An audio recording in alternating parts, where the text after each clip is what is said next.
വയ്ക്കാൻ പറഞ്ഞു.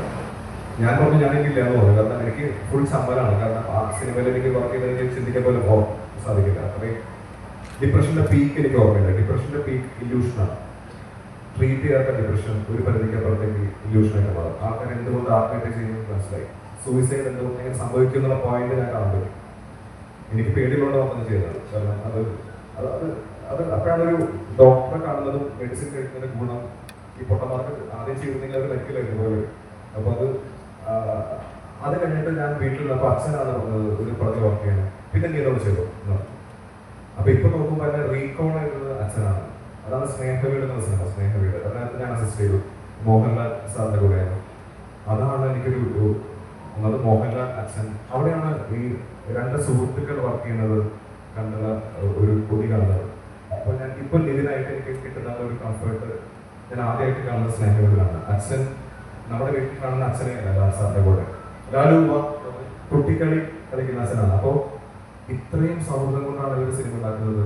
അപ്പൊ സിനിമ ഒരു കാരണം മാത്രമാണ്, കൂടെ ഇരിക്കാനുള്ള കാരണം മാത്രമായി മാറുന്ന അവസ്ഥയാണ് അച്ഛനും ലാൽ സാർ ഒന്നിക്കുമ്പോൾ.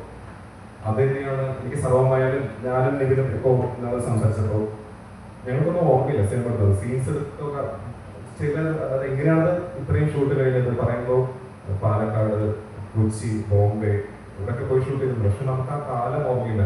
ചിരികൾ മാത്രം ഓർമ്മയുള്ളൂ, സന്തോഷം ഓർമ്മയുള്ളൂ. അൾട്ടിമേറ്റ്ലി അത് തിയേറ്ററിൽ റിസൾട്ടായി മാറി.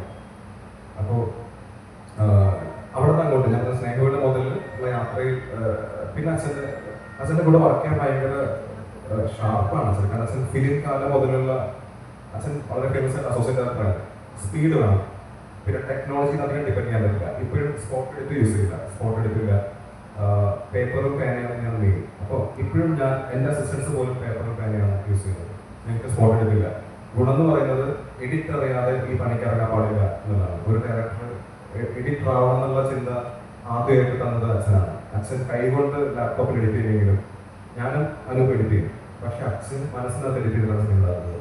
ഇപ്പോൾ പല സംവിധാന സ്വപ്നത്തിക്കാട്ടും കാണുമല്ലോ. ആൾക്കാർ ഞാൻ പറഞ്ഞു കേട്ടിട്ടുണ്ട്, ഇപ്പോൾ ഈ ഒരു റൈറ്ററിലായിരുന്നെങ്കിൽ ഇയാളെങ്കിലോ ഈ ഒരു കോമ്പിനേഷൻ എങ്കിലോ അതൊക്കെ നല്ലതാണെങ്കിലും അച്ഛൻ എഴുതിയ എത്രയോ സീനുകൾ നമ്മൾ അറിയാതെ പോയിട്ടുണ്ട്. പല സിനിമകളിലും നമ്മൾ കണ്ടിട്ട് 80s 90s പടങ്ങളിൽ റൈറ്റർ വേറെ ആണെങ്കിലും അച്ഛൻ എഴുതിയ കുറേ സീനുകളുണ്ട്. ഞാൻ കണ്ടിട്ടുണ്ട് അച്ഛൻ സീൻ എഴുതുന്നത്. അപ്പോൾ ഒരു റൈറ്റർ എഡിറ്റർ ഡയറക്ടറാണ് സത്യനന്ദികൾ എനിക്ക് തോന്നിയിട്ടുണ്ട്. അപ്പോൾ അതിൽ നോക്കിയാണ് ഇപ്പോൾ ഞങ്ങളിപ്പോൾ ചെയ്യുന്നത്. എനിക്ക് ഇഷ്ടമാണ് എഡിറ്റ് ചെയ്യാനും. എൻ്റെ ഡയറക്ഷൻ തീരുന്നത് എഡിറ്റിങ്ങിലാണ്.